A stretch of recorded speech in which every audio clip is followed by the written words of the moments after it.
COVID-19, the virus that shut down the world, leaving grief in all corners of it.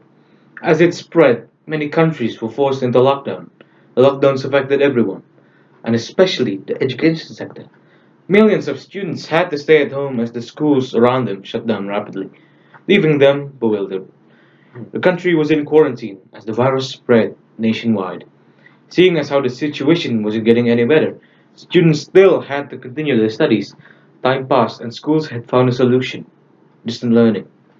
As a result, education has changed very dramatically, with the rise of e-learning where teaching is undertaken remotely and on digital platforms. Students had to stay at home as the transition to digital happened. Was it effective? Well, it depends. On stopping the virus, yes.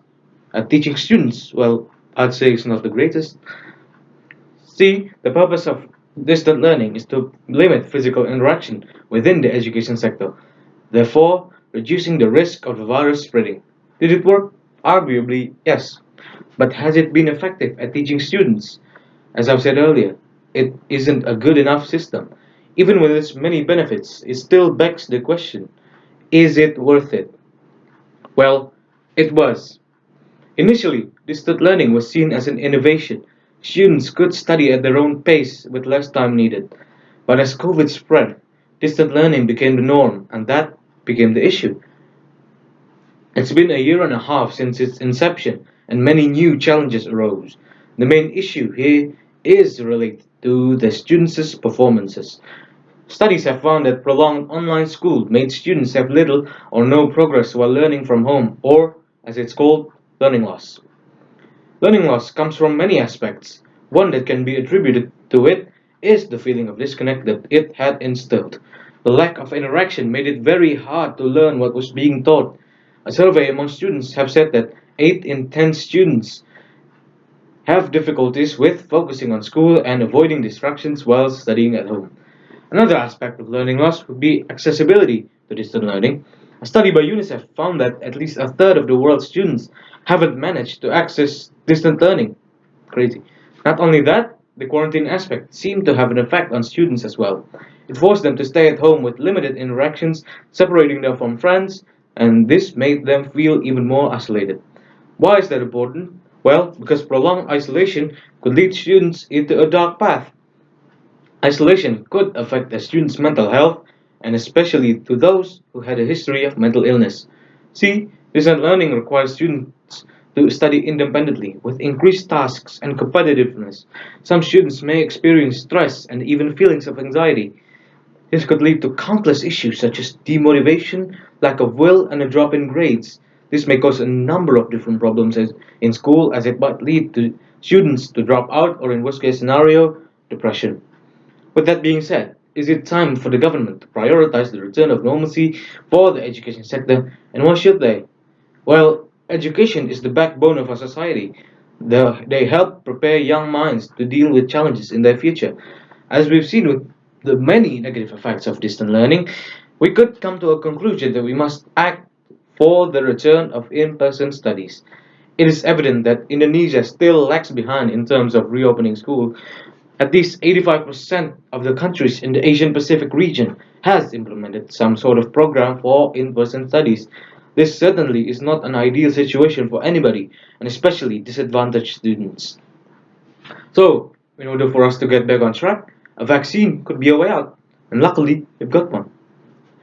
The announcement of COVID vaccines has brought hope that millions of lives could be saved and this virus to be eradicated.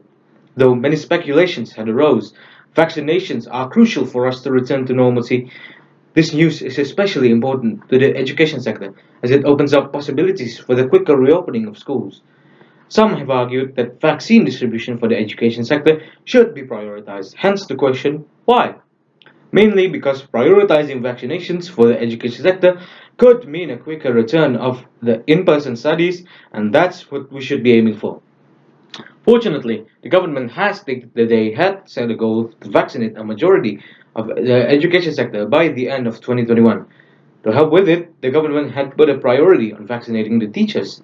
This is a critical step to the much needed return of in-person studies, of course. Why is that important? Well, because vaccinations could help decrease the risk of spread within the school environment. Therefore, vaccinating teachers helps ensure a quicker and safer return to in-person studies. Although students aren't included in the priority group, a mass vaccination program for students is still crucial for dealing with the pandemic. Student vaccinations could be key to reaching herd immunity in the education sector.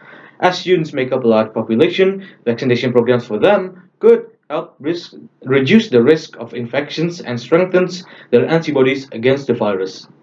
Though the government is still keen on reopening before reaching a feasible percentage of vaccinated individuals, despite the fact that the safety of the students and educational staff should be of the utmost importance in order for the government to reopen schools safely and quickly is by prioritizing vaccinations for the education sector. You might be wondering, how are they going to do that? Well, a solution to implement a safe environment for the return of in-person studies is a step-by-step process. The first process would be prioritizing vaccinations for students and educational staffs. A way to do this, however, would be developing a system in which vaccine distribution is assured to all students using rigid data of those who are vaccinated and those who are not. Secondly, the next step would be in-person studies with necessary precautions such as social distancing, masks, and limited quotas. Along with that, creating a risk management to mitigate potential risk in the future. Finally, if all goes accordingly, the last step would obviously be the full reopening of schools and to the return of the socialization function of education. In conclusion, the vaccine distribution must be prioritized for the education sector in order for the safe reopening and renormalization of in-person studies. Of course, all of this would need to be done in a safe manner with necessary precautions, though some risks are will be in effect for the return of in-person studies since the virus is very unpredictable. Nevertheless, vaccination prioritization for students is still the most feasible way for a quicker reopening of schools. Thank you very much.